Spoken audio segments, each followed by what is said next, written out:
नाज़रीन, प्रोग्राम के NI में आपका मेज़बान इफ्तिखार अली भट्टी आपकी खिदमत में हाज़िर है। आज हम मौजूद हैं chamber of commerce, small chamber of commerce के हमारे साथ अहदेदारान मौजूद हैं।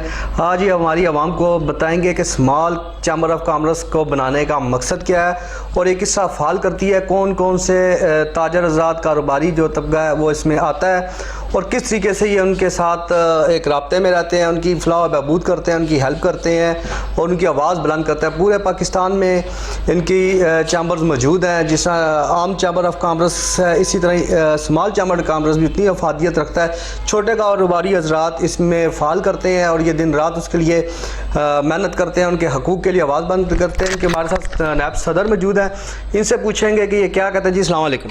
जी वालेकुम अस्सलाम। जी सर, अपना तारफ़ करा दें। जी बिस्मिल्लाहिर्रहमानिर्रहीम। सबसे पहले जी मैं जनाब इफ्तिखार अली भट्टी साहब आपका शुक्रिया अदा करता हूँ और आपके चैनल का कि आप लोगों ने हमें आज यहाँ पे मदऊ किया।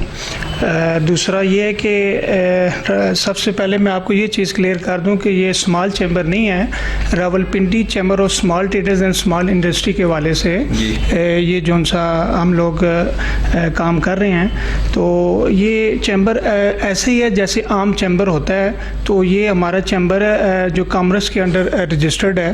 तो उसलिए जो सा हम सिर्फ रिप्रेजेंट करते हैं रावलपिंडी के स्मॉल ताजरों भाई, जो छोटे ताजर कॉटेज इंडस्ट्री है उसके वाले से ना।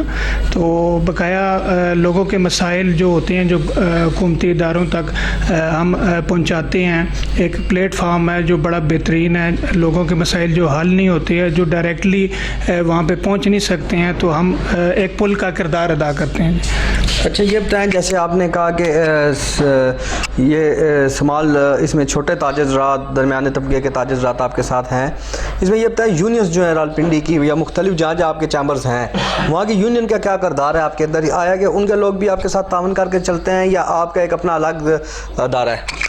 जी, हमारा Rawalpindi chamber of small traders and small industry के नाम से जो ये इदारा है, इसके साथ हमारे जो शटर पावर की हैसियत रखते हैं। आपको पता है कि इस मुल्क में जो सा ना शटर पावर जो सा ना उसी से ये मुल्क चलता है। तो हमारे जो सा जितनी भी यूनियन है रावलपिंडी की, वो सारे हमारे साथ जो सा ना एज आ जो बॉडी होती है वो काम कर रहे हैं। हमारे मेंबर्स भी हैं। मुख्तलिफ एसोसिएशन जैसे फर्नीचर एसोसिएशन होगी, जैसे चाइना मार्केट एसोसिएशन है, उसमें भी बहुत सारी एसोसिएशन आ जाती हैं। ऐसे सिटी सदर रोड से जो से एसोसिएशन हैं, राजा बाज़ार की एसोसिएशन है, ज्वेलरी सेक्टर से हो गए। इसी तरह बहुत सी जो हैं हमारी यूनियन हमारे साथ जो सा ना ये मिल के जो सा चलती हैं और उनके जो भी मसाइल होते हैं वो डायरेक्टली ख़ुद तो नहीं उसको कर सकते ऑन, तो वो फिर ये जो हमारा प्लेटफार्म है Rawalpindi chamber of small trade and small industry का, तो इसके थ्रू जो सा ना हम गवर्नमेंट के साथ बैठ के उनके मसाइल को हल करने की पूरी कोशिश करते हैं, ताकि वो भी जो सा ना राज़ी रहें और गवर्नमेंट के जो सा मामलात वो भी ठीक रहें। जी बहुत। अच्छा, जो आपके मेंबर्स होते हैं, इनका क्राइटेरिया आपने क्या रखा है? किस क्राइटेरिया उनका क्या है? आपका मेंबर बनने के लिए क्या चीज़ें ज़रूरी हैं और आप किस किस्म के जो कारोबारी और ताजरात उनको अपने दायरा इख्तियार में लाते हैं? इसमें ये तो एक तो सबसे पहले टैक्स पेयर होना मस्ट है ना जी, कि कोई भी हमारा मेंबर अगर बनना चाहता है तो वो फ़र्स्ट ऑफ़ ऑल जो सा टैक्स पेयर हो, उसके बाद जो सा ना उसके मेंबरशिप होने के बाद जो सा ना वो हमारा बनेगा, उसमें फ़ाइल रिटर्न करता हो, गवर्नमेंट को जो सा ना टैक्स पे कर रहा है, तो फिर वो उसकी कोई हमारे जो सा ना इस रेंज में लेवल बनता है। तो ये जो सा ना ज़रूरी है उसके लिए। जी अस्सलाम वालेकुम सर। वालेकुम अस्सलाम। जी सर, अपना तारफ़ करें। मेरा नाम आसिमुल्लाह कुरैशी है। मैं executive member Rawalpindi chamber of small traders and small industry इस साल मुंतखब हुआ हूँ और मैं इफ्तिखार अली भट्टी साहब का बहुत तहे दिल से मशकूर हूँ कि उन्होंने आज अपने इस प्रोग्राम में मुझे मदऊ किया। और मैं अपना रावलपिंडी शहर में सियासी दायरे दायरा कार में भी हूँ। एक यूनियन काउंसिल से मैं जनरल काउंसलर का इलेक्शन लड़ चुका हूँ। अल्हम्दुलिल्लाह वहाँ मैंने फ़तह हासिल की और लोगों की फ़लाह व बहबूद के लिए जो कुछ मुमकिन हो सका वो मैंने वहाँ पे अपने फ़राइज़ को सर अंजाम दिया। अच्छा सर, ये बताएं, जैसे नायब सदर साहब ने बताया कि हमारा जो चैम्बर्स है उसका मकसद ताजर ज़ात को के साथ हम खड़े हैं, उनके मसाइल को हल करना, उनके हर किस्म की जायज़ मुतालबात के लिए हुकूमत वक्त के साथ मुज़ाकरात करते हैं। तो ये बताएं कि आप क्या समझते हैं कि आज के दौर में महंगाई का दौर जैसे जा रहा है और हमारे मुल्की हालात आपके सामने, तो आप क्या समझते हैं कि इसमें आपके जो अदारा है इसका क्या किरदार है? देखिए, चैम्बर बेसिक आप इससे आगाह हैं कि बिज़नेस मैन और बिज़नेस पर्सनल्स के लिए चैम्बर अपनी खिदमात सर अंजाम देता है। इस टाइम मुल्क पाकिस्तान में जो महंगाई का अंसर गालिब है, वो महंगाई तो देखें इस टाइम पूरी दुनिया में हर जगह पे ही बढ़ रही है, लेकिन चूँकि हम पाकिस्तान के हवाले से बात कर रहे हैं तो पाकिस्तान में महंगाई के अंसर को कंट्रोल करने के लिए उसमें अपना फ़ाइनेंस बिल के लिए या फ़ाइनेंस के हवाले से जो मामलात हैं, हुकूमत वक्त प्लस मिनिस्ट्री ऑफ कॉमर्स इन लोगों के साथ अटैच होती है चैम्बर ऑफ कॉमर्स के साथ। जो चैम्बर ऑफ कॉमर्स का मेन इदारा है वो है जो तमाम चैम्बर्स की सरबराही करता है, वो फेडरेशन ऑफ पाकिस्तान का FPCCI इदारा है। वो इस हवाले से एक मेन ब्रिज का किरदार अदा करता है कि जो इन्फ्लेशन मुल्क में बढ़ रहा है उसको कंट्रोल करना है, उसकी कंट्रोल करने के लिए कौन से इक़दामात किए जाएं, वो हुकूमत वक्त को बयान करता है कि आप अगर कोई एक टैक्स भी इम्पोज करना चाह रहे हैं तो उस टैक्स से ना कि कारोबार मुल्क में बढ़ेगा बल्कि घटेगा। तो टैक्स के हवाले से बेसिकली इनका काम और किरदार होता है कि जो ये हुकूमत वक्त को बयान करती है, और हुकूमत वक्त भी इन्हीं फेडरेशंस के थ्रू कोई भी नया टैक्स लाना चाहती है तो या तो वो टैक्स को इम्पोज करती है और फिर उसके हिसाब उसके अंदर जो नेगोशिएशंस होती हैं वो नेगोशिएशंस यही जो ऑफिशियल्स होते हैं उनके साथ होती हैं। ये ऑफिशियल्स उनको समझाते हैं कि आप जो टैक्स जिस सेक्टर पे लगा रहे हैं वो सेक्टर इसका बोझ बर्दाश्त कर सकता है कि नहीं कर सकता।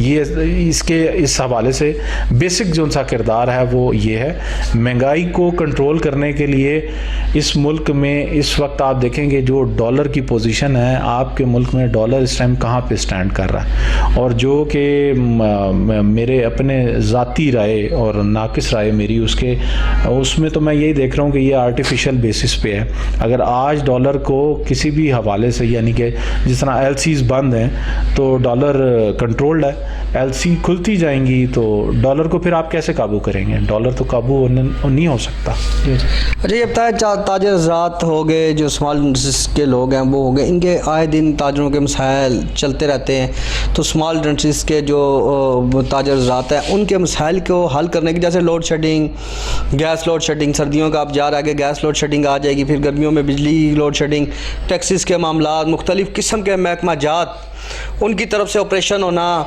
इसके लिए आप क्या किरदार अदा करते हैं, किस तरीके से अपने ताजरों को प्रोटेक्ट करते हैं? जी, इस तमाम हवाले में आप देखेंगे ये कुछ चंद माह पहले एक फ्यूल एडजस्टमेंट का मामला बहुत ज़्यादा सिर उठा गया था। उसमें हमारे छोटे ताजरान को बड़ी दिक्कत थी। तो चैम्बर और ताजरान ने इस हवाले से अपना भरपूर किरदार अदा किया, ना कि इस इशू को राइज़ किया बल्कि उसके हवाले से तमाम जो आप कहेंगे मुतासरा लोग थे उनकी आवाज़ को ऐवान इक़्तिदार तक पहुँचाया। और आप देखें कि ये आपस में बातचीत नेगोशिएशन के साथ वो मामला रिवर्ट हो गया। आज ताजरान को या दुकानदार को किसी भी हवाले में फ्यूल प्राइस एडजस्टमेंट नहीं देना पड़ रहा, वो रिवर्ट हो गया। ये मेनली इसका सेहरा ताजिर कम्युनिटी की क़यादत को जाता है। ये क़यादत ने बैठ के जो उनसा इस मामले को हल किया और वो हल हो गया। अच्छा, कभी ऐसा भी होता है जब शटल डाउन हड़ताल की कॉल दी जाती है, चैम्बर की तरफ से हो या छोटी यूनियंस की तरफ से हो, ताजर मुख्तलिफ जगह पे यूनियंस बनी हुई हैं, तो आप लोग मुश्तरका कॉल देते हैं या वो अपनी कॉल देते हैं या आप अपनी कॉल करते हैं? देखें, ताजिरों के लिए या ताजिर रहनुमाओं के लिए सबसे अहम चीज़ ये होती है कि जो इशू आ रहा होता है वो इशू इज्तमाइयत पे होना चाहिए, इनफरादियत पे नहीं होना चाहिए। मेरा नहीं ख्याल कि आज तक कभी भी कोई कॉल हड़ताल की या शटर डाउन की वो किसी इनफरादी इशू के लिए दी गई हो। जब भी शटर डाउन या कोई भी हड़ताल दी गई है वो इज्तिमाई इशू के हवाले से दी गई है, इज्तिमाई इशू के ऊपर दी गई है। और आपने देखा कि हमारी जो हड़तालें हैं उन्होंने अपना या जो भी हमारा एहतजाज है उस एहतजाज ने अपना किरदार अदा किया और जो इशू थे इज्तिमाई इशू थे वो इशू रिज़ॉल्व हुए। अभी भी बेतहाशा इश्यूज़ हैं और मेरा नहीं ख्याल कि मसाइल कभी भी ख़त्म होते हैं, बल्कि आप किसी भी मसले को हल करें तो एक नया मसला सिर उठा लेता है और फिर उसकी जद्दोजहद में लगना पड़ता है कि उस मसले को किस तरह हल करना है। तो बहुत सारे मसाइल जो उनसे हैं वो एहतजाज भी वो एहतजाज हम मतलब ताजिर बरादरी की तरफ से किया जाता है कि जो किसी की इमलाक को नुकसान ना पहुँचाना, किसी के जान माल को नुकसान ना पहुँचाना, मतलब इस तरह का प्रोटेस्ट हुआ है हमेशा ताजरों की तरफ से। कोई जलाओ घराओ मारने मराने वाला कोई भी एहतजाज आज तक किसी ताजिर बरादरी ने नहीं किया। अच्छा सर, ये बताएं जैसे अभी बात हो रही थी कि लोड शेडिंग के हवाले से कभी स्मॉल इंडस्ट्रीज़ के, चूँकि आप तर्जमानी भी कर रहे हैं, तो छोटे ताजर छोटे कारोबारी हजरात आते हैं इसमें जो लिमिटेड एक सरमाया लेके अपने कारोबार को चला रहे हैं, उनके साथ बड़े छोटे छोटे घराने वाबस्ता होते हैं। तो जब ये लोड शेडिंग आती है, गैस की, बिजली की, मुख्तलिफ टैक्सेस का इशूज़ बनते हैं, तो कितने असरअंदाज वो लोग होते हैं और उनके असरअंदाज होने से गवर्नमेंट को रेवेन्यू का कितना नुकसान होता है? जी बिस्मिल्लाहिर्रहमानिर्रहीम। अच्छा, इसमें यह है कि जब कुछ टैक्सेस आते हैं जिनके तो आप देख लें पीछे पहले तो कोरोना आ गया, कोरोना से बहुत सारे हालात जो सा ना वो डिस्टर्ब हुए। फिर उसके बाद सैलाब आ गया, तो सैलाब के बाद फिर जो पीछे कारोबार रह गया, उसके बाद मुझे नहीं लगता कि टैक्स तो देना चाहिए सबको, तो जो छोटे दुकानदार हैं उनके लिए थोड़ी सी रिलैक्सेशन होनी चाहिए ताकि जो सा ना उनको कोई फ़िक्स टैक्स दे दिया जाए।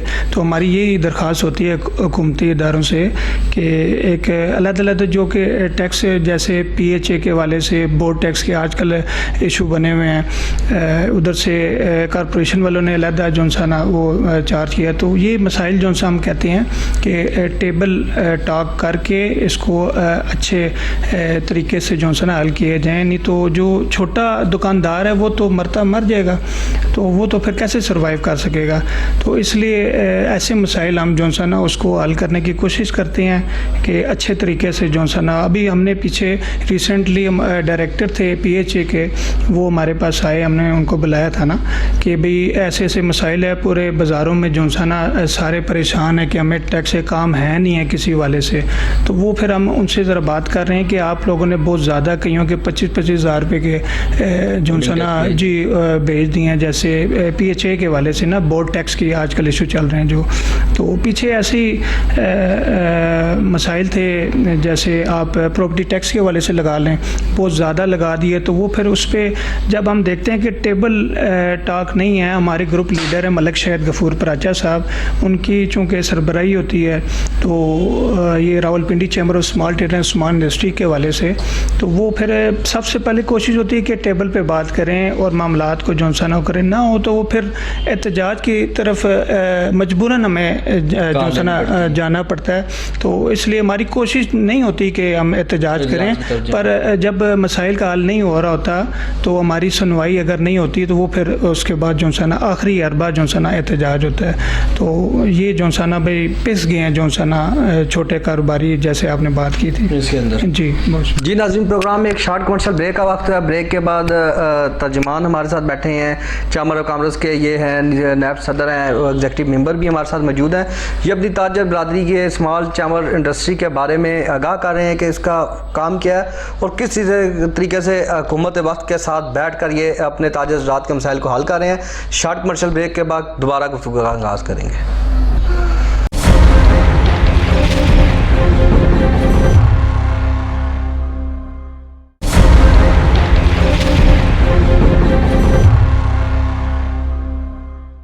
वेलकम बैक नाज़रीन। जैसा कि चैम्बर ऑफ कॉमर्स के हवाले से बात हो रही थी, आजकल पाकिस्तान में सबसे बड़ा मसला जो है वो महंगाई जा रही है। महंगाई की वजह से जहां ताजर हज़रात परेशान है, बिजली के बिलों में इजाफा, दूसरी तरफ आने वाले वक्त में हुकूमत की तरफ से कॉल दी गई है गैस लोड शेडिंग की, जिसमें स्मॉल इंडस्ट्री के लोग काफ़ी ज़्यादा मुतासर हो रहे हैं। इंडस्ट्रीज़ बंद हो जाएंगी, उसके बाद किस तरीके से उनको चलाया जाएगा, उनके साथ जो रिलेटेड लोग हैं जो काम कर रहे हैं, मजदूर तक है, वो किस तरह मुतासर होगा। हम पूछते हैं senior member chamber of commerce हैं इनसे। सर बताएं, जैसे ये चैम्बर के अंदर अभी हुकूमत की तरफ से गैस की लोड शेडिंग का दौरानिया दे दिया गया कि इतने दिनों के अंदर हमने गैस लोड शेडिंग स्टार्ट करनी है, आपने क्या लाएअमल तय किया है? जो स्मॉल इंडस्ट्री बंद होगी उनका नुकसान का अजाला कौन करेगा?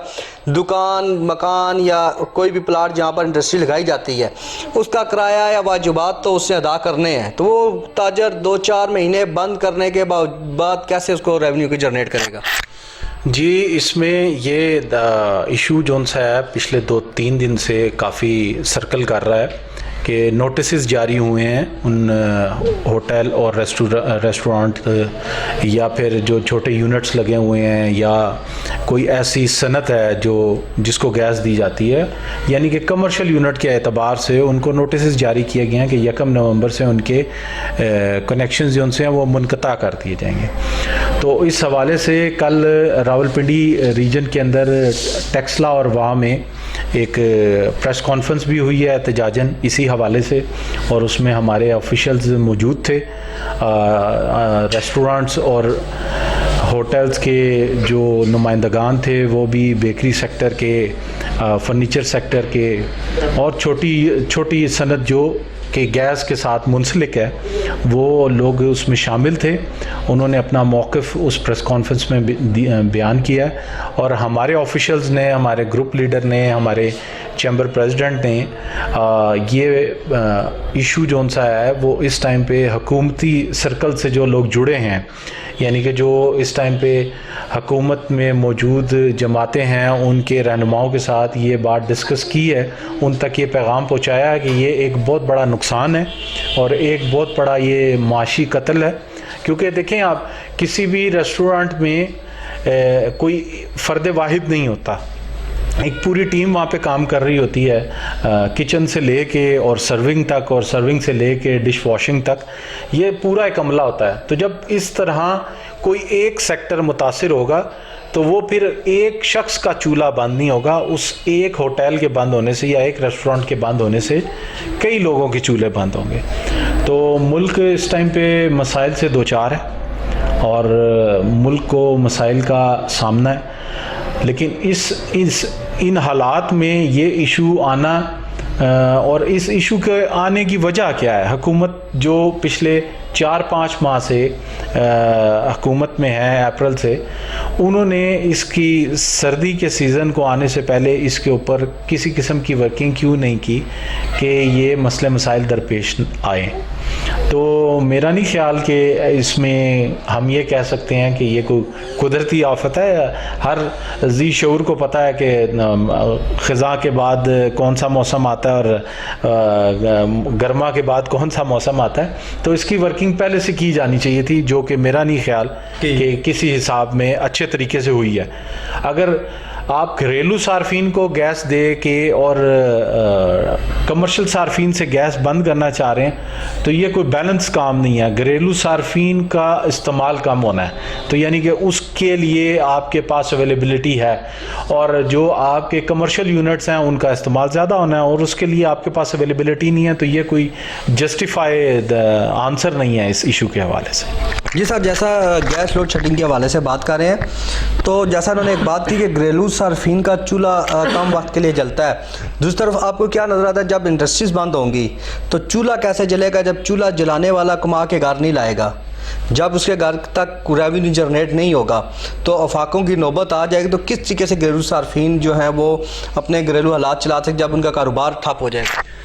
जी देखें, जब कारोबार नहीं रहेंगे और फिर उसके बाद आप खुद ही देख रहे हैं आए दिन सोशल मीडिया पे या टीवी पे आपको देखने को मिलता है कि लोग अपनी जान गंवा रहे हैं, ठीक है ना जी, अपने बच्चों को जौन सा ना जहर दे के जौन सा ना अपने आप को आज़ाद कर रहे हैं, तो ये बहुत बड़ी परेशानी है। और हमारे लिए ये लम्हे फ़िक्रिया है कि हमारे से ये हमारी आवाम ये जौन सा ना खुश नहीं है कि इतनी महंगाई कर देने से। तो हर चीज़ को ज़रा बैलेंस लेके चलना पड़ेगा और तरीके से टैक्सेस भी वसूल करें और तरीके से जौन सा ना कारोबार के लिए। और दूसरा आपको मैं ज़रा बता दूं, कुछ तो कारोबार ये मैं बता रहा था कि सैलाब और ये कोरोना की नज़र हो गए, और इसके बाद जौन सा ये एंक्रोचमेंट के हवाले से मैं आपको ज़रा नज़र डालता चलूँ कि हमारे जौन सा मिड ऑफ द सिटी जौन सा ना वहाँ पे वैसे ही जौन सा अब 4-4 लाइनें जौन सा मोटर बाइक की होती हैं, फिर उसके बाद जौन सा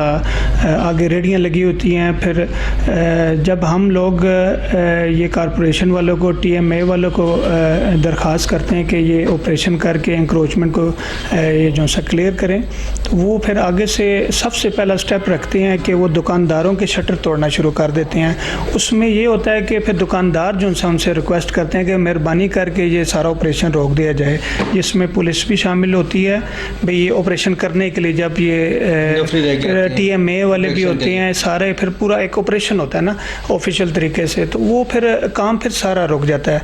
तो ये बाइक्स के लिए एक अलहदा वार्डन वाला वहाँ पे तैनात होने मिड ऑफ द सिटी, जैसे राजा बाज़ार हो गया, ट्रंक बाज़ार हो गया, सराफा बाज़ार हो गया, जैसे आप ले लें कि नमक मंडी आ गई, जैसे पुरानी सब्ज़ी मंडी आ गई। ये यहाँ पर जो है ना बहुत सारे ट्रैफिक के मसाइल हैं, ये रेडियाँ छाबे। और इसी तरह मरी रोड हालांकि बड़ा खुला रास्ता है, वहाँ पर आप अगर देखें शाम के टाइम पे आपको 6 रोड जो सा अंडरपास के नीचे काफ़ी सारी रेडियाँ वो आपको मिलेंगी जिस पे वो शूज़ डिस्ट्रीब्यूट करते हैं, ये भाई बेच रहे होते हैं। तो वो अब उनसे वल्ला क्या कोई महकमों की कोई अंडरस्टैंडिंग है, तो वो है रास्ता वहाँ पे सारा ब्लॉक हुआ होता है।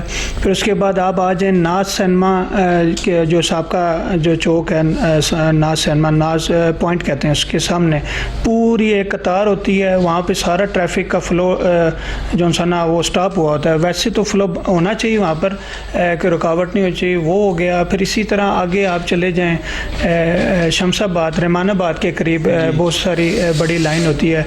तो ये ज़रा मसाइल हम उनको बार बार रिक्वेस्ट करते हैं कि आप ये इनको क्लियर कराएं ताकि फ़्लो ट्रैफिक का अच्छा रहे और कारोबार अच्छे हों, लोगों की खरीदो फ़रोख्त। तो शहर में आते नहीं है लोग, DHA चले जाएंगे, शहर से बाहर वो कहेंगे कि इस्लामाबाद अपारा चले जाएंगे, वहाँ पे पार्किंग मिल जाती है।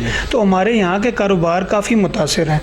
तो ये हमारी जौन सा दरख्वास्त है हुकूमत बाला से कि ये जौन सा ना इस चीज़ को नोट करें। और ये इंक्रोचमेंट के वाले से जौन सा ना हम भी कमिश्नर साहब को मिले, पिछले दिनों CPO साहब को मिले हैं, तो बुखारी साहब को हमने बताया कि भाई ये इश्यूज़ हैं। तो अपने सारे जो हमारे कार डीलर एसोसिएशन वाले, रेस्टोरेंट एसोसिएशन वाले, फिर उसके बाद ज्वेलरी सेक्टर वाले, उसके बाद सर्जिकल वाले, जितने भी इंटरसिटी जो भी है ना मिड ऑफ द सिटी जो सा ये इंक्रोचमेंट के वाले से इश्यूज़, उनको बताया कि यहाँ पे आप लोग अपने वार्डन जो सा ना तैनात करें ताकि फ़्लो जो सा ना बरकरार है और कारोबार अच्छा हो। कारोबार अच्छा होगा, कस्टमर आएगा, लेन देन होगा, तो फिर खुशहाली होगी, तो मुल्क इसी तरह फिर खुशहाल रहेगा। अच्छा, जैसे आपने तजावज़ात के हवाले से बात की, अक्सर देखने में आता है, आप अक्सर प्लाजा के बाहर चले जाए, मशहूर मरूफ रावलपिंडी के प्लाजा राजा बाज़ार में चले, हर प्लाजे के बाहर एक पर्ची वाला बंदा खड़ा होता है जो पार्किंग फ़ीस वसूल कर रहा है। वो किस मद में खड़ा है, आया कि उसको TMA ने खड़ा है, मुख्तलिफ हर प्लाजे, हर 2-3 बड़े प्लाजों के बाहर एक आध बंदा तैनात है, उसकी वजह से भी काफ़ी ज़्यादा इसमें रुकावट पैदा होती है। उन्होंने 4-4 लाइनें बनाई हुई हैं, मिड ऑफ द रोड उन्होंने एक लाइन बना के उस अपनी पार्किंग को फाल किया हुआ है। तो ये किसके खड़े किए हुए करेंगे? ये तो हमारे यूनियन की तरफ से तो कोई नहीं होते, हम तो अपनी मदद आपके तहत ही, बल्कि जैसे राजा बाज़ार है वहाँ पर फौरा चौक के करीब जी वो 4-4 लाइनों की कतार के बाद आधा रोड तो वैसे ही वो हो जाता है। तो ये इनको हम रिक्वेस्ट करते हैं बार बार पर कि ये इनको क्लियर करें। तो एक का दिन ऑपरेशन होता है, वो क्लियर होते हैं 2 दिन 3 दिन, उसके बाद वो ना वो आते हैं और फिर दोबारा से लाइनें बनी होती हैं। तो वो इस पर प्रॉपर तरीके से काम करने वाला है और जो भी ज़िम्मेदार आता है तो हमारी रिक्वेस्ट है उनसे कि ये जो सा ना यहाँ पे प्रॉपर तरीके से वार्डन्स तैनात हों, फ्लो यहाँ पे रहना चाहिए। और फिर रेडियो वाले उनसे भी कुछ समझ नहीं आती कि वो प्रॉपर तरीके से वो भी लगा के होती हैं। 3 लाइनें आगे मोटर बाइक की होती हैं, उसके बाद जो सा वो आगे लाइन आ जाती है रेड की, तो वो फिर पीछे रास्ता एक भाई मज़दा गाड़ी का भी नहीं होता कि वहाँ से गुजर सके। तो हमारे पास कैसे कोई अच्छा कस्टमर आएगा और कैसे जो सा खुशहाली होगी। अच्छा, ये एक चीज़ और भी आपने जैसे वार्डन्स की बात की, आपके अक्सर ताजरजात गिला करते हैं कि हमारी शॉप से अगर किसी ने कोई चीज़ खरीदी है तो ज़ाहिर बात है उसे गाड़ी में या किसी चीज़ में रख के लेके जानी है। अगर कोई कस्टमर अपनी ज़ाती गाड़ी को 1 सेकंड के लिए खड़ा करके कोई चीज़ उठाने के लिए शॉप में आया या गाड़ी में लोड कर रहा हो, वार्डन फौरी तौर पर आकर उसको जुर्माने की चिट जारी कर देता है, जिसकी वजह से जो लोग हैं वो कुछ मखसूस एरिया है जहाँ का रुख करने से गुरेजा है, चूँकि वो कहते हैं यार कि पुलिस वाले चलान कर देंगे। क्या समझते हैं कि आपने इस हवाले से कभी ट्रैफिक पुलिस के अफसरान के नोटिस में ये चीज़ दी है? जी, इस तरह कि जब हमने वहाँ पे एक जैसे फारा चौक में पार्किंग आ गई, ऐसी औकाफ प्लाजा वहाँ पर पार्किंग आ गई, ऐसी मरी रोड पे कुछ एरियाज़ हैं वहाँ पे पार्किंग आ गई, तो हमें पहले तो अपने जो यूनियंस के दुकानदार हैं या जो ज़िम्मेदार हैं उनको कहा हुआ है कि भाई आप लोग पार्किंग के लिए अपने जो मेंबरान हैं उनको दरख्वास्त करें कि अपनी गाड़ियाँ वहाँ पे खड़ी करें, बाइक भी वहाँ पर खड़ी करें, ताकि आपका जो सा ना ये रश ना यहाँ पे बने। तो फिर उसके बाद जो सा जब ये रश नहीं बनेगा तो फिर वो नहीं होगा। बकायदा तकरार की बात आपने जो की है, तो वो जब कोई इधर अपॉइंट होगा तो वो फिर उसकी कोई तकरार होगी, जैसे कोई सामान रखने गया तो वो नहीं उसकी भी बात सुनी गई तो चालान काट दिया जाएगा। तो मेरे ख्याल से ऐसा कोई करेगा नहीं, क्योंकि जब आप गिला करते हैं, अक्सर सर्वे करने जाएं, अक्सर अखबार का सर्वे हो या चैनल का कोई अवामी सर्वे हो, इसमें काफ़ी ताजरजात गिला करते हुए नज़र आए हैं। जी, ऐसे तो फिर देखें ना, अब एक बंदा चालान काट रहा है, अब हम खुद बाज़ार में अगर अपॉइंट कराते हैं तो वो फिर वहाँ पे अगर किसी का कस्टमर अगर गलत लगा रहा है तो वो फिर उसका चालान तो काटेगा ना वो। तो इसलिए कि वो फिर या तो पार्किंग में खड़ी करे या बाकायदा जो उसके वे हैं वहाँ पर गाड़ी खड़ी करे, तो फिर मेरे ख्याल से चालान नहीं होगा।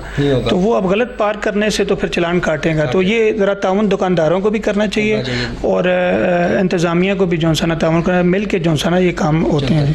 जी नाज़रीन, प्रोग्राम में एक शॉर्ट कमर्शियल ब्रेक का वक्त हुआ है। ब्रेक के बाद बातचीत होगी कि आगे आने वाले अमल क्या होगा। आने वाले वक्त में स्मॉल चैमर इंडस्ट्री जो है वो आवाम के लिए और अपने ताजरों के लिए क्या रिलीफ लाएगी और क्या क्या इकदाम करेगी।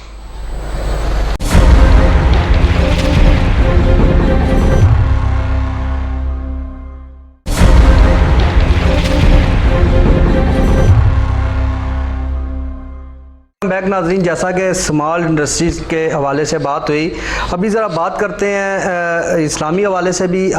सीरत के भी आप लोग सीनियर मेंबर्स भी हैं, उसको रावलपिंडी में मिलाद हो, कोई भी इस्लामी इज्तिमा हो, रमज़ान शरीफ हो, कोई भी हो, इसमें भी आपका किरदार बड़ा है। मैं इस दफ़ा आपको मुबारकबाद के मुस्तहिक हैं। आपने मिलाद के अंदर, ईद मिलाद नबी के अंदर रावलपिंडी को सजाया, बहुत अच्छे इंतज़ाम करवाए, बाज़ारों में गलियों में एक वो चरागा जैसा माहौल बनाया, ईद जैसा माहौल होता है, क्योंकि मुसलमानों की ये ईद होती है और इसको बड़े जोश व जज्बे के साथ और मजहबी इहतराम के साथ मनाया जाता है। तो इसको मैनेज करने के लिए आप लोग किस तरीके से वर्किंग करते हैं? जी, बिस्मिल्लाहिर्रहमानिर्रहीम।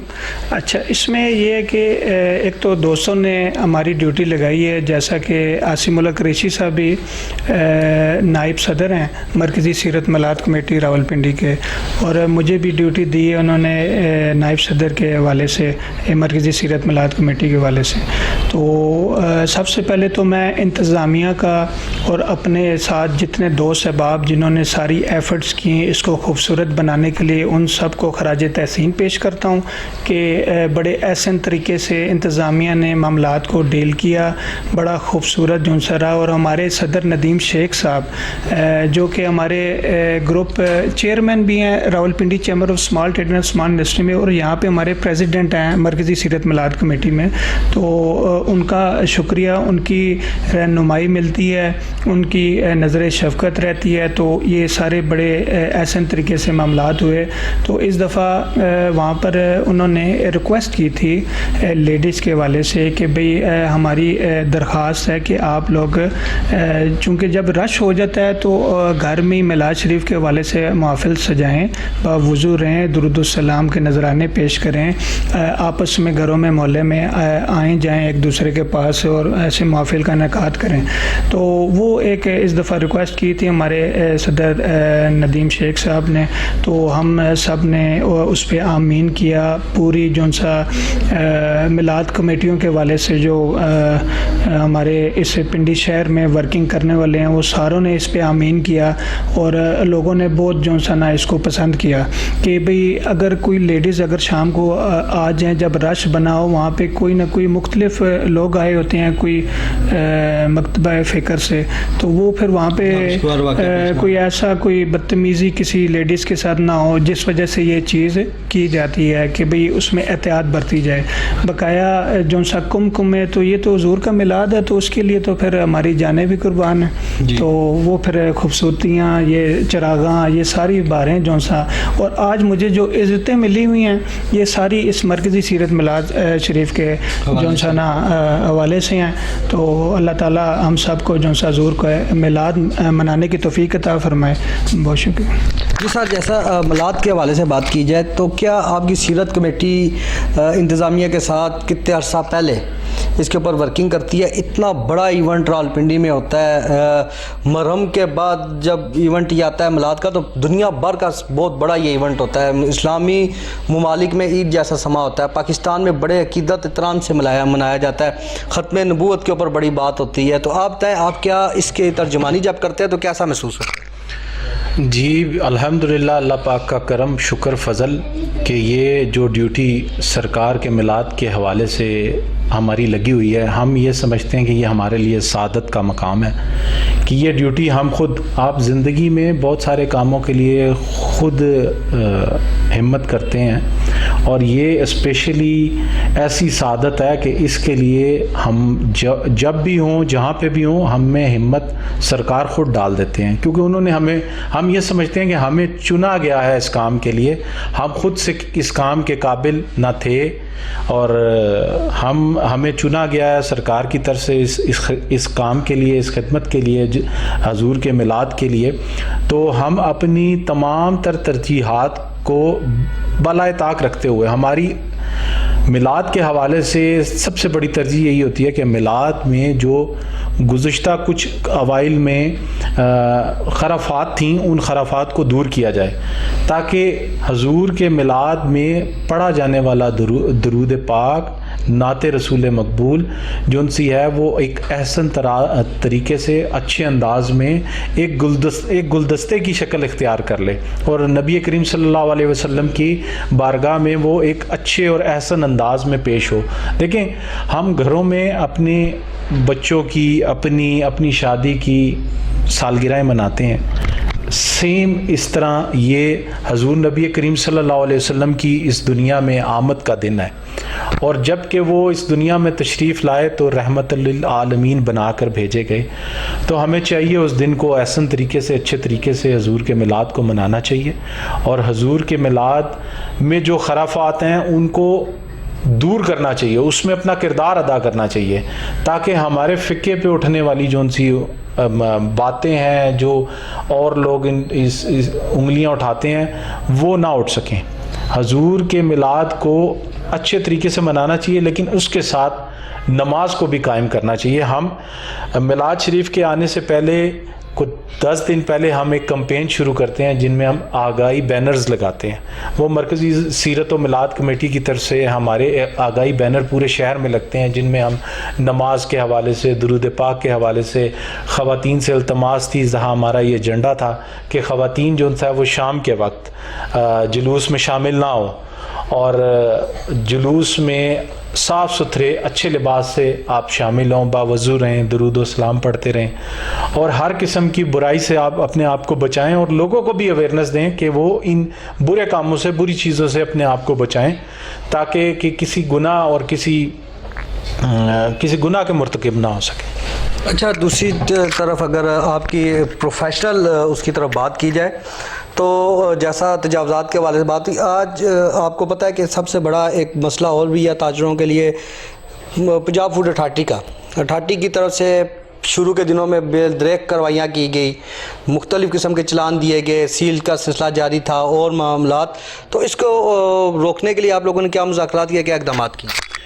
देखें, जब ये पंजाब फूड अथॉरिटी के आम में आई तो इनको पहले ये चाहिए था कि ये डाटा अपना कलेक्ट करते, उस डाटे के तहत ये इस सारे मामलात को लेके चलते। अभी पिछले कुछ अदवार से अभी मामलात कुछ हद तक बेहतर हो गए हैं। बेहतर इस सेंस में हो गए हैं कि जिन लोगों ने पंजाब फूड अथॉरिटी की इनरोलमेंट करवा ली हैं, तो इनरोलमेंट होने के बाद एक तो उनको बाकायदा तौर पे उन्होंने सर्टिफिकेट का इजरा कर दिया, एक कार्ड का इजरा कर दिया, जो कि उनके लिए उनके काम कारोबार हर जगह पे डिस्प्लेड है। अब इसमें वो लोग भी शामिल हैं जो कोई प्रोसेस्ड फूड आइटम लेते हैं और अपनी पैकिंग करके बेचते हैं, तो ये उन पे भी लागू था। जिस तरह स्नैक्स वाले हैं, मसाला जात वाले हैं, अजनास वाले हैं, कि वो तो बाज़ार से देखें एक चीज़ को ख़रीदते हैं और उसको जस्ट पैक करते हैं, तो उसमें उनके लिए फूड अथॉरिटी के जो कवानीन लागू हैं वो मैं नहीं समझता कि वो उन पे लागू होने चाहिए, क्योंकि एक चीज़ को तो वो प्रोसेस्ड हुआ हुआ ले रहे हैं, वो ख़ुद तो बना नहीं रहे हैं उसको, वो जस्ट उसको वो पैक आउट करते हैं। जिस तरह आप बड़े स्टोर्स पे चले जाएं, अब बहुत सारी फर्म्स आ गई हैं जो स्टोर्स पे पैक्ड चीज़ें देती है, लेकिन वो लेती तो किसी ना किसी एजेंस के, किसी ना किसी आड़ती से, किसी ना किसी मंडी से ही लेती है, और उसको वो अपनी पैकिंग में प्योरीफाई करके पैक करके और बेच देती है। तो पंजाब फूड अथॉरिटी का काम अच्छा है, ठीक है कि लोगों को मतलब है कि मुज़र सेहत चीज़ें ना पहुँचें, अच्छी चीज़ें पहुँचें और सेहत से भरपूर हों। वो मतलब है उनके फूड में जो कंपोनेंट्स ऐसे रह जाते हैं कि जो हमारे लिए किसी मर्ज़ की वजह बनते हैं, लेकिन उसमें फूड अथॉरिटी वालों को भी चाहिए कि एक शख्स जिसका एक छोटा सिस्टम है, अब वो एक दिन में मतलब है कि वो एक गली मोहल्ले में बैठा है और वहाँ पे वो दूध दही या और किसी आइटम का काम कर रहा है, अब उसको अगर 10,000 या 20,000 का जुर्माना कर दिया जाएगा तो ये उसके लिए ज़्यादती है कि वो फिर अपने कारोबार को किस तरह चलाएगा। देखें, जो जुर्माना होता है वो किसी को इंटीमेट करने के लिए होता है, वार्निंग के लिए होता है कि इस काम को दुरुस्त कर लें, लेकिन जब आप उस जुर्माने पे उस जुर्माने के हवाले से उसको ओवर बर्न कर देंगे तो वो लामवाला वो जुर्माना उसने कल को अपने ग्राहकों की ही जेब से वापस वसूल करना है, को अपनी जेब पे उसने नहीं रखना। तो इस चीज़ को भी देखा जाए कि जो जिसकी जिस तरह की हैसियत है उसको उस तरह का जुर्माना किया जाए। अच्छा, प्राइस कंट्रोल कमेटियों की अगर बात की जाए, मुख्तलिफ प्राइस कंट्रोल कमेटियाँ बनी हुई हैं जो मुख्तलिफ होटल्स पे, बेकरीज पे, तंदूरों पे छोटे कारोबारी दुकानदारों को चेक करने के लिए आते हैं और बगैर वजह के भी जुर्माने काट जाते हैं। पैमाना चेक करने वाले, तराजू चेक करने वाले आते हैं, वो एक जुर्माना करके चले जाते हैं। इन लोगों को रोकने के लिए या इनको एक प्लेटफॉर्म पे जमा करने के लिए आपने क्या इक़दाम किए? देखें, इस हवाले से मैं कुछ ज़्यादा बातचीत नहीं कर सकूँगा क्योंकि मेरा ये अभी इस सेक्टर के हवाले से मेरी इतनी वर्किंग नहीं है, लेकिन जो प्राइस कमेटी के हवाले से आपने बात की है, प्राइस कमेटी में मुझे नहीं नज़र आता कि प्राइस कमेटी शहर के अंदर उस तरह फ़ाल है। एक प्राइस लिस्ट जो कमिश्नर ऑफिस से आ जाती है, आप ये देखेंगे वो सिर्फ आवेज़ा होती है, उसके मुताबिक कोई चीज़ बिकती नहीं है, और उसमें कुछ चीज़ों के हवाले से ये भी आप देखेंगे जो प्राइस लिस्ट वो देते हैं, अब उन्होंने कैटेगराइजेशन कर दी है। अब एक ऑयल का पैकेट है, वो उन्होंने कहा कि जी ये मतलब ऐसा इतने नहीं इतने का होना चाहिए। अब जो आपके फॉल कर रही हैं पाकिस्तान में अच्छी ऑयल प्रोड्यूस्ड कंपनियां, उनका तो ऑयल ही नहीं मीट करता उसके साथ, वो वही ऑयल मीट करता है और प्राइस उनके साथ मीट करती है कि जिसकी क्वालिटी बेहतर नहीं है। ठीक है, बिकता तो देखें सब कुछ है यहाँ पे दर्द भी बिकता है और मिट्टी भी बिकती है, लेकिन उसमें अहम चीज़ ये है कि आप अगर कोई प्राइस सेटल कर रहे हैं तो फिर उसको यकीनी बनाएं कि वो उस प्राइस पे सेल हो सके। हमारे मुल्क में ऐसा कतन नहीं है कि कोई प्राइस सेटल की जाए और उस प्राइस पे वो बिक सके, क्योंकि जब आप प्राइस को बहुत ज़्यादा अंडर एस्टिमेट करके देंगे तो वो फिर बिकना उन प्राइस के ऊपर बिकना पॉसिबल ही नहीं है।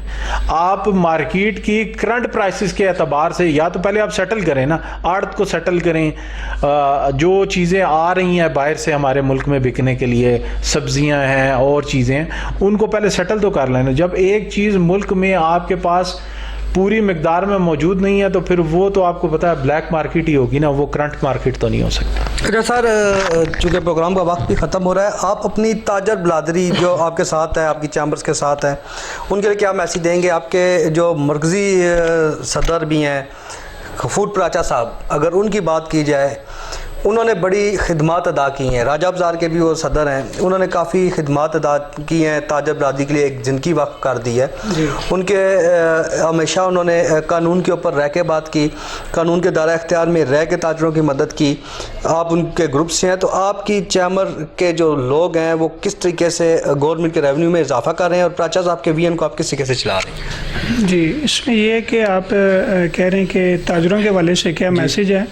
मैसेज ये है कि एक तो आप टैक्स पेयर बने ज़्यादा से ज़्यादा, ये मैसेज हमारे ग्रुप लीडर साहब देते हैं हर जो सा ग्रुप को, यूनियन को, एसोसिएशन को। तो जितने ज़्यादा से ज़्यादा फ़ाइल रिटर्नर होंगे वो उतना ही रेवेन्यू जनरेट होगा। तो वो जब गवर्नमेंट को ख़जाने में पैसे जाएंगे तो वो उससे हमारी गवर्नमेंट के मामलात अच्छे होंगे।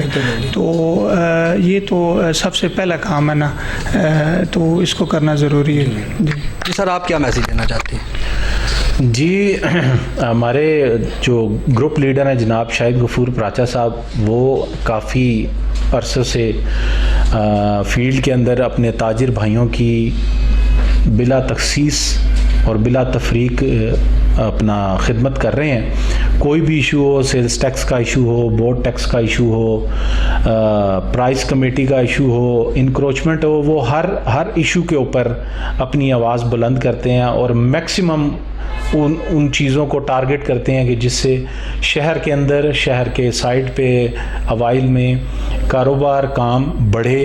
और उनकी जिद्दोजहद, उनकी कोशिश इसी हवाले से होती है कि कारोबार बढ़ेगा, काम बढ़ेगा तो मुल्क में कारोबारी लोग ज़्यादा से ज़्यादा टैक्स भी अदा करेंगे। जब टैक्स जमा होगा तो मुल्क तरक्की करेगा, हमारा मुल्क बढ़ेगा, तो उसमें तब्दीली आएगी, उसमें बेहतरी आएगी। तो मैं यही पैगाम देना चाहूँगा कि जो इश्यूज़ इस वक्त हमारे शहर में कारोबारी हजरात को दरपेश हैं, उन इश्यूज़ को, उन मसाइल का जो भी इदारे हैं उनको उनके हिसाब से, उनके हवाले से अच्छे तरीके से देखना चाहिए। और उसके ऊपर को वर्किंग लेके आनी चाहिए कि जो मसाइल शहर के अंदर दिन ब दिन बढ़ रहे हैं उन मसाइल को काबू किया जाए, उनमें कमी लेके आई जाए, ताकि कारोबारी तबका जब बेहतर से बेहतर कारोबार करेगा तो फिर आप ये देखेंगे कारोबार जब बढ़ेगा तो उससे लोगों के लिए ज़रिया मुआश भी बढ़ेगा, लोगों के लिए नौकरियों के ज़राए बढ़ेंगे। जब एक यूनिट में, एक काम की वो सूरत हाल नहीं होगी तो जो लोग वहाँ पे काम कर रहे होंगे, आखिर काम की कमी से वहाँ पे जो काम करने वाले लोग हैं उनको निकाला जाएगा काम से, और काम करने वाले जो लोग हैं वो उनके लिए रिस्क हलाल कमाना जो उनसा वो मुश्किल हो जाएगा। जी नाज़रीन, जैसा कि प्रोग्राम KNI में आज हमारे साथ मौजूद थे रावलपिंडी के माने जाने ताजर हज़रात और स्मॉल इंडस्ट्री के ओहदेदार, जिन्होंने रावलपिंडी की ताजर बरादरी के लिए काफ़ी काम किया और उनके दिन रात मेहनत करके उनके कारोबार के लिए और उनकी फलाह व बहबूद के लिए काफ़ी वर्किंग की है। स्मॉल चैम्बर इंडस्ट्री के आप नायब सदर हैं और आप सीनियर बोर्ड मेंबर हैं। आपका बड़ा शुक्रिया कोहिनूर में तशरीफ़ लाने का। इंशाल्लाह अगले प्रोग्राम में किसी नए मसले में आपकी खिदमत में हाज़िर होंगे। तब तक के लिए लाने के बाद